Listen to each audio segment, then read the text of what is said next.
Hello and welcome to the home front. You know, relationships are tricky, and especially after a while, things get stale.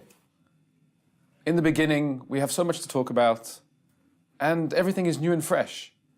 But with time, sometimes that can seem to dissipate, and it's not so exciting.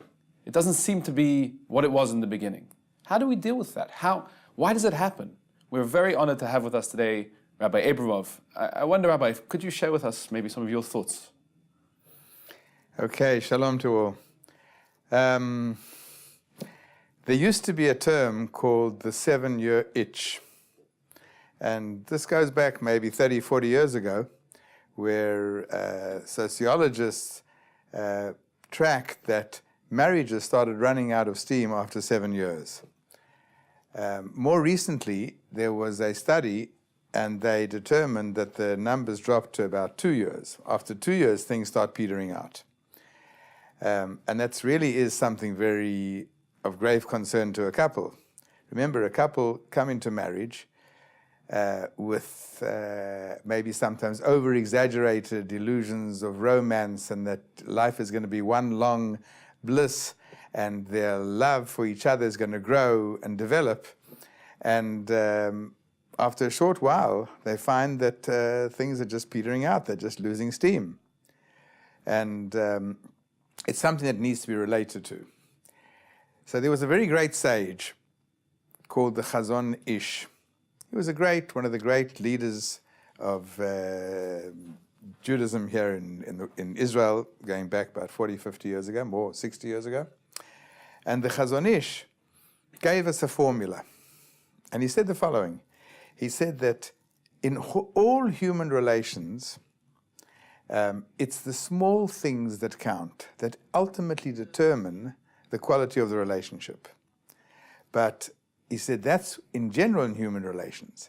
But when it comes to marriage, it is absolutely dominant. In other words, the Chazon Ish said that people need to be focused constantly on the little gestures, the little fine details of romance, in a certain sense, to keep the relationship happy and alive. Rabbi, that sounds like a lot of work.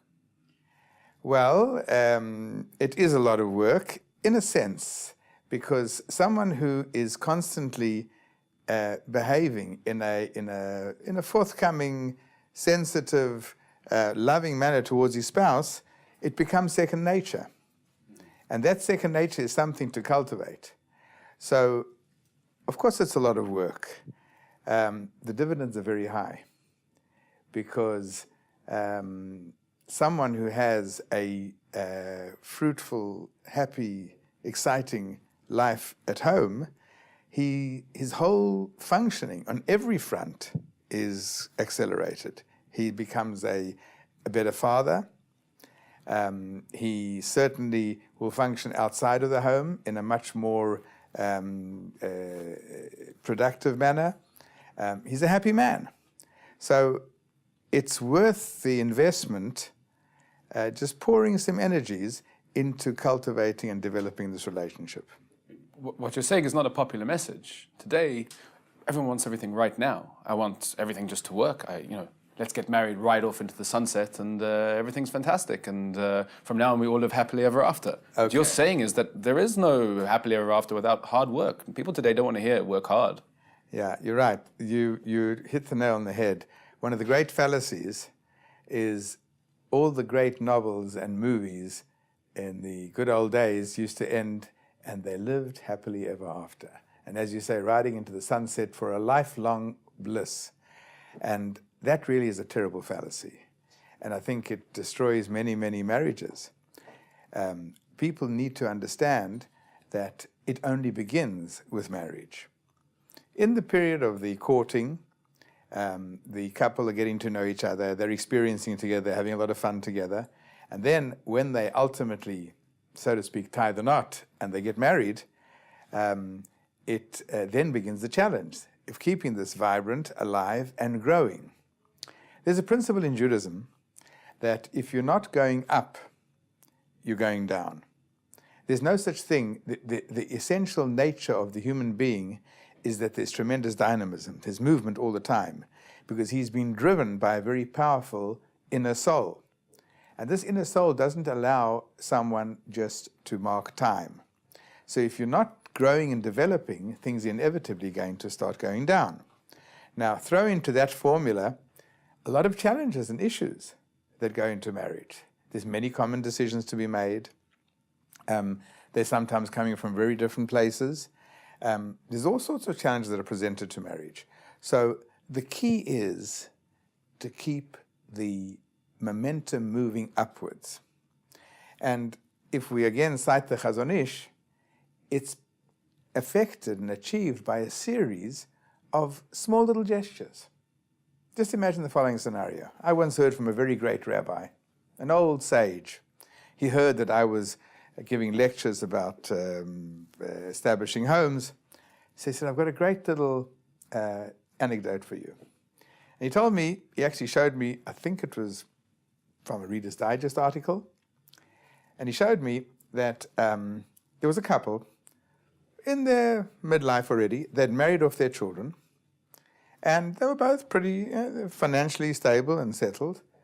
And they found suddenly their nest is emptied out, and they're sitting at home, and they just have no communication. And they used to glumly sit together at breakfast in the morning, murmuring a few comments about the daily news, but they really were both disturbed by the fact that there was no relationship. Depressing. Absolutely depressing enough to, and you know, it's an interesting thing. There are marriages that become unraveled after the big challenges of bringing up children and establishing oneself economically and financially, etc. Many marriages get unraveled. Well, I suppose after you've been through all of that, and people stay together for the kids, they never address whatever issues they have, and then when it comes time to really sit down and address the issues, they realize they don't have much in common anymore. So this particular fellow saw things going downhill. And he was dreading breakfast every morning with his wife because there was nothing to talk about. They were talking a few platitudes, and I really felt it was empty after a life of 20, 30 years of marriage. So he decided he's going to do something about it.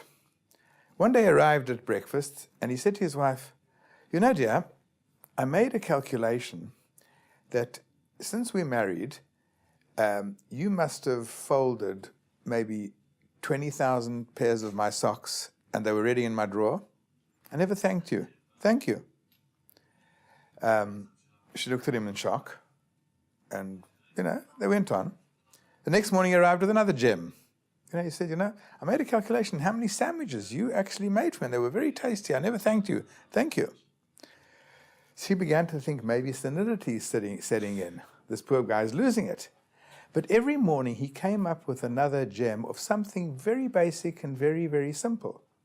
He said, I never thanked you for keeping the checkbook well balanced. It's not really a female virtue, and I want to thank you for that. And this woman was in shock. Every morning she found herself looking forward to the morning's compliment. So she found herself having to respond, because that's an old principle of Judaism. It's King Solomon's wisdom. He says that positive feelings which are projected from one to another evoke a positive response back. So here he's every morning saying something nice to her. She's got to say something nice back. She's got to say something nice back. And they found these breakfasts became the most exciting thing possible. They were both blasting each other with compliments. And they walked on to a life of the golden years of bliss. So what you're saying is something which is really even more than what you were saying before. Before we were talking about the fact that in order to build the relationship, in order to build a marriage, we have to start off behaving like that to each other, communicating, doing small things. But you're saying this could even fix a marriage that's broken. Yeah, absolutely. People, that's the human nature. People like recognition. People like hearing nice things about themselves. But how does someone change their habits? I mean, history repeats itself, right? I've done it. Mark Twain famously said, history doesn't repeat itself, but it rhymes, right? At least I do the same things again and again, similar. So you get into a habit, you get habituated into doing certain things. Right. How do you, this guy, very nice, he says thank you, but to make that effort to really change all those little things, to constantly be thinking about that again, it seems like it's very hard work. And is it really going to pay off? Is it really going to... Well, okay, your question's very good, but it really isn't such hard work. No? You know, I want to give you another one of the secrets of the trade. Right? I hope no one's listening. And this secret is little pieces of paper. Now, buy yourself a little notepad, the smallest you can find, and sit down for 2 minutes and think something nice and positive about your wife, right? Something like, I love you, right? Or, thank you very much, it was delicious. And write a few of these notes and tuck them into all sorts of places where they're unsuspecting. Just imagine in the early years of marriage when there's a pile of children in the home and she's got a lot of burdens of housework and she's sort of into, facing mounds of dishes and washing. And if she finds in the pile of washing that she needs to fold and put away, she finds a little note tucked in there, thank you so much for what you're doing. That's quite an amazing thing. Yeah. And now, using this little tactic of stashing little notes all over the place in the most unexpected places.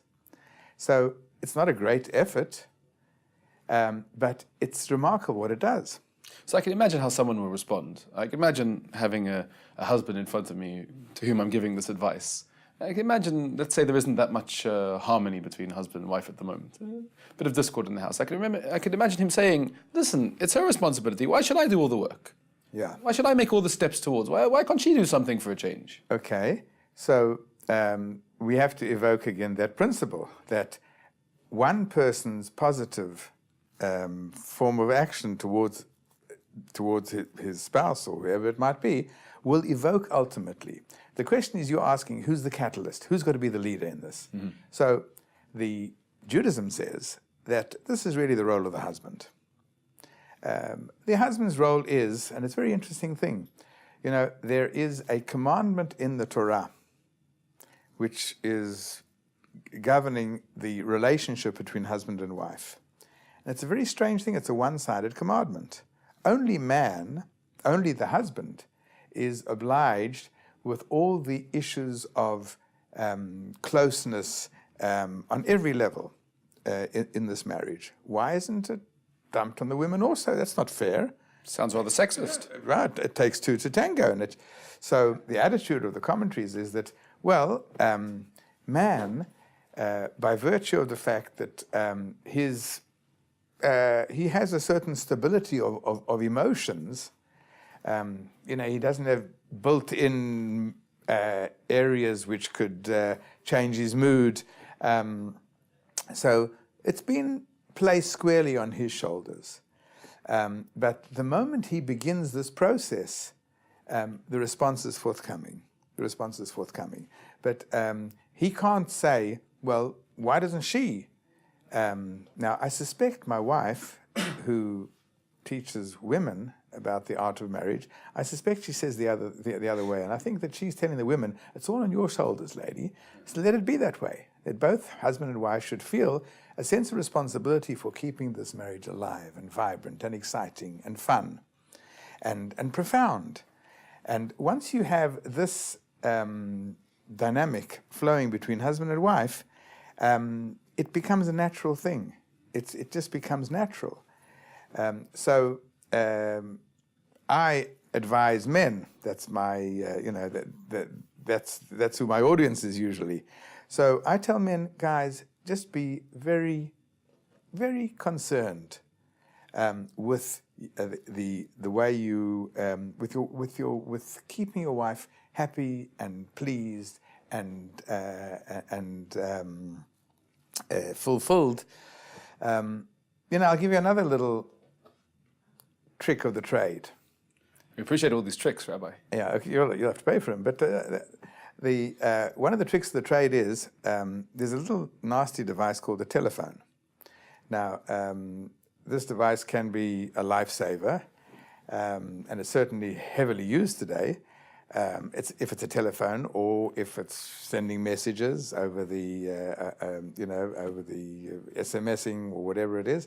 But at the most unexpected moments, pick up a phone and say, dear, I'm in the middle of work or study or whatever I'm doing, but I just can't get you out of my mind. I just want to say, hi, I'm missing you. See you tonight. Took 30 seconds. But this little message to her has been embedded somewhere, and suddenly, the burdens of her life are just a lot lighter. And she suddenly finds herself kind of humming a tune to herself. He can't wait to get home. Isn't that sweet? Even if it's not true? Well, there's an old Jewish philosophical principle that external actions, if a person constantly is performing positive or negative external actions, they ultimately seep in and become part of a person. So when a guy is praising his wife many times and saying nice things, he begins to internalize. But it is true, he should put some thought into it before he writes that little note. Think about it for 30 seconds. Before you pick up the phone and say, "Hi, I'm missing you, see you later," think about it for 2 seconds, 2, 3, 4 seconds. And these things actually can inject a real excitement. So how do we characterize the difference between excitement or appreciating, liking your spouse, knowing what it is they do for you, and loving them? How does the one translate into the other? Are they different, and how so? Okay, here we have to get into a real Jewish basic issue. We believe that marriage isn't just a contract between two individuals, some kind of legal contract. They liked each other and decide, well, let's shack up together and let's live together, let's spend our lives together, let's build a family together. We believe it's a lot more profound. We believe that marriage is something on a very deep soul level, that there really is a soul, a connection. It goes way beyond physical, intellectual. It is really something deep in the most profound, deepest recesses of an individual on the spiritual level. And there's a fascinating piece of Talmud aging a few thousand years ago. And this piece of Talmud says that when a husband and wife get married, they get a gift from the Almighty. And what is this gift? This gift is what's called, a beautiful Hebrew word called chen. Chen is charm. And the gift is that God is putting into the hearts of both of the couple, that's God's gift, his wedding gift, the potential of charm for each other, the potential of love for each other. So we believe that it is inherent, and the potential of love is there absolutely. But what one can, you can disrupt and destroy this love, which is built in. You can destroy it or disrupt it if you constantly are being insensitive, if you're constantly misconducting yourself between each other, if there's any form of abuse, be it obviously even verbal abuse of any sort. So therefore, what we have to try and do is try and maintain a healthy, wholesome, decent, sensitive relationship. Now, it is a challenge because, they say the old phrase, familiarity breeds contempt. Well, you can't be more familiar than you are husband and wife. They're very familiar. So people may say, a guy will conduct himself, or a lady will conduct herself with dignity, with charm, with sensitivity, when you're in the marketplace, when you're meeting other people. But once you're at home, you let your hair down, and you can afford to just, snap or be in bad mood. This is the big challenge, that these little nuances, these little actions of the small things, it's the words. It's saying words. Now, words take on a meaning as they are said. And when a person is constantly saying and being sensitive, there will be a certain atmosphere which permeates the home, and this will excite and evoke this inherent love that exists between a husband and wife. So you're painting an idealized picture of the fact that every single marriage really is made in heaven, and that God gives and implants in everybody this chen, this love, potential to develop further. But there are marriages that end in divorce, and there are marriages which which seemingly weren't meant to be. How do we reconcile that? I mean, is that always because people have messed up? Okay. So again, the Jewish perspective of this is, without a doubt, there is built into Judaism a concept of an escape hatch, meaning divorce. Right. Because the Torah tells us that if things get out of hand because of this familiarity breeding contempt, then things can get out of hand and it can develop into real hatred. And they're actually not allowed to stay together. Absolutely. Right? If there's real deep-seated hatred. There's a beautiful takeoff on the Hebrew word, man and woman, ish and isha. These are the two words. Ish is a man, isha is a woman in Hebrew. So they've got two common letters, aleph and shin, right? And what separates them is the yud of ish, aleph, yud, shin, and the hey of isha, aleph, shin, hey. But two of the letters are common. Now these two letters which are not common is the yud and the hey, which is one of the expressions of God's name, the yud and the hey. If you remove the yud and the hey, if people are conducting themselves in an ungodly manner, they remove God from their lives, then all you're left with are two letters, aleph and shin. You know what that spells? Aish. Aish is fire. So on the one hand, where there's tremendous potential for love and charm and growth, the same potential of real fire. You know, when things sour, they sour very badly. You know, it's no secret in the Western world, divorce rates are soaring, and the vast majority of divorces are very painful and very sad. All those concerned. There's tremendous energies, there's tremendous pain involved in these divorces. So the Torah built in an escape hatch called divorce. But this escape hatch is only evoked in a few circumstances. One is if there's a lack of loyalty. Disloyalty is the absolute red line.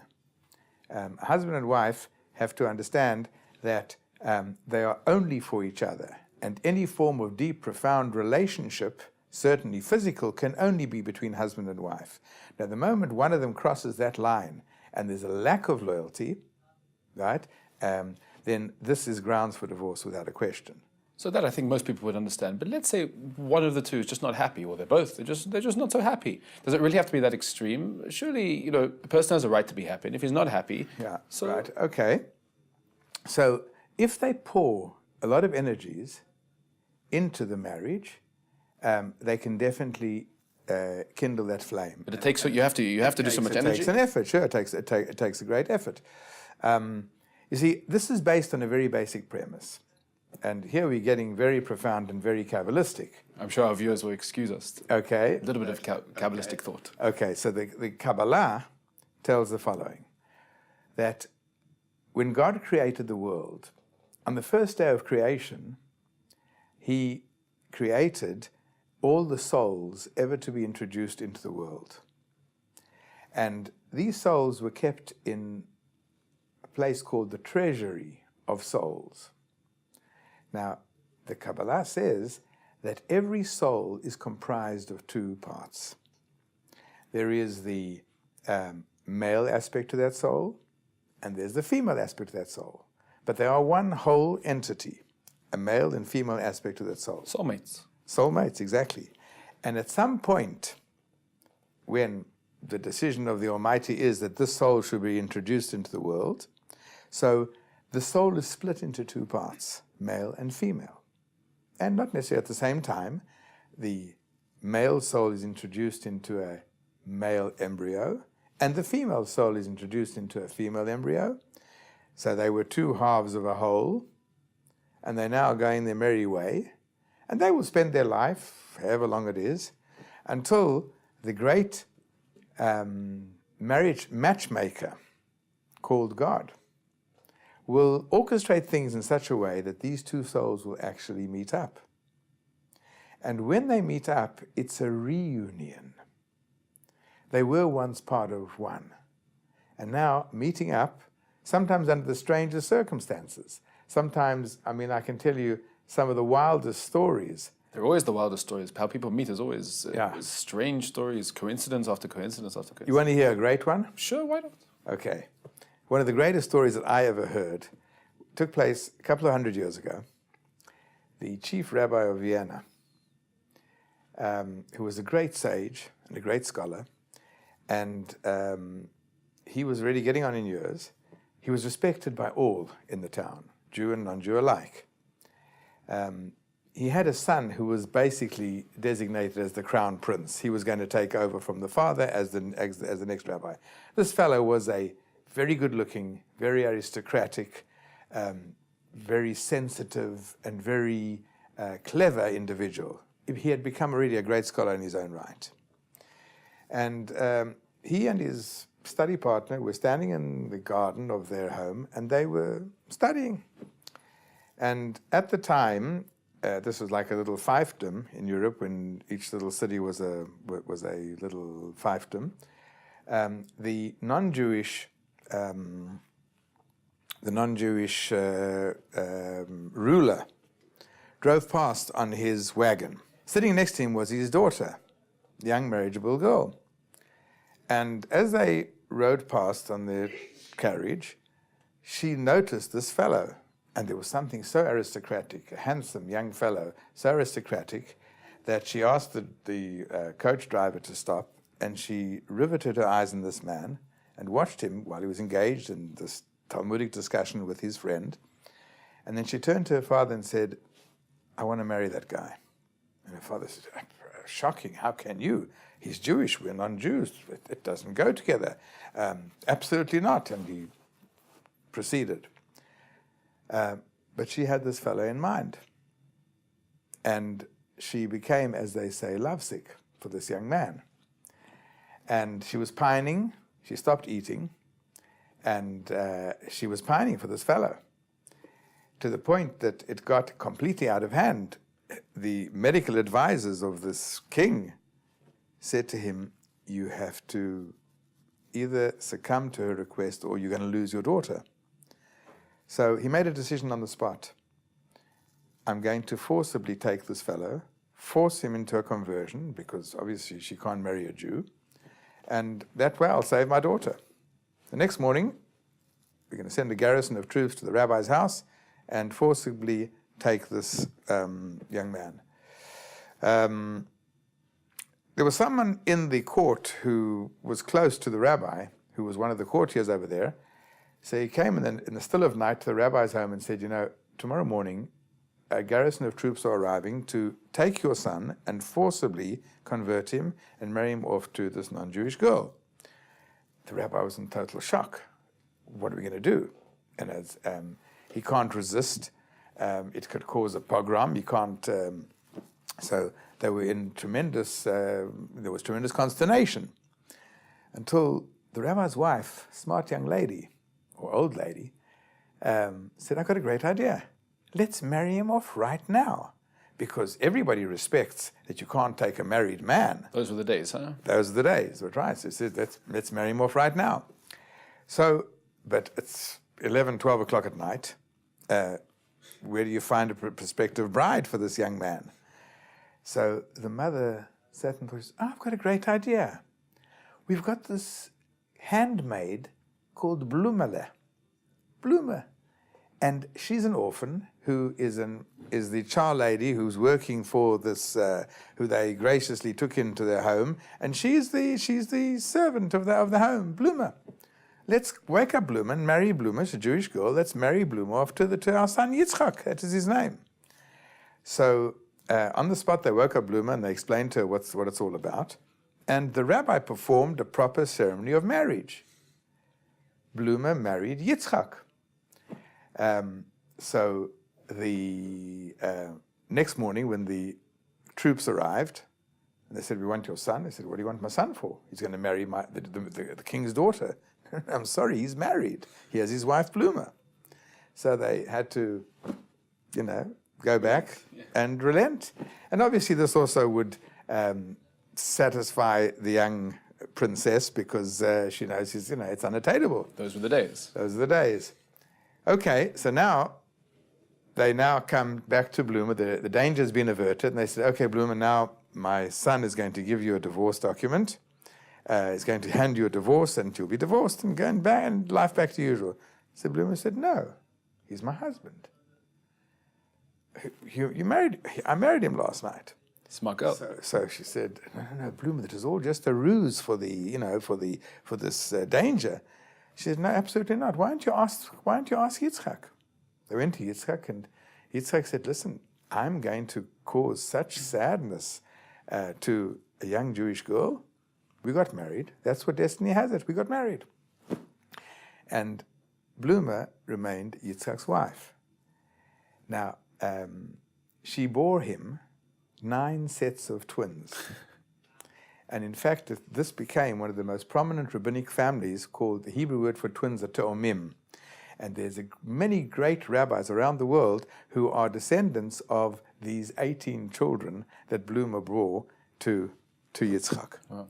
Now, if we analyze this little case, the chances of Bloomer, the poor, impoverished little orphan, marrying this aristocrat are almost nothing. Right.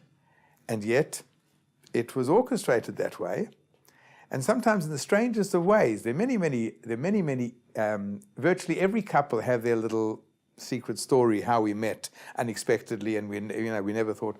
So, God, the great orchestrator of matches, the matchmaker, he will find ways of moving and manipulating around circumstances in such a way that they will actually meet.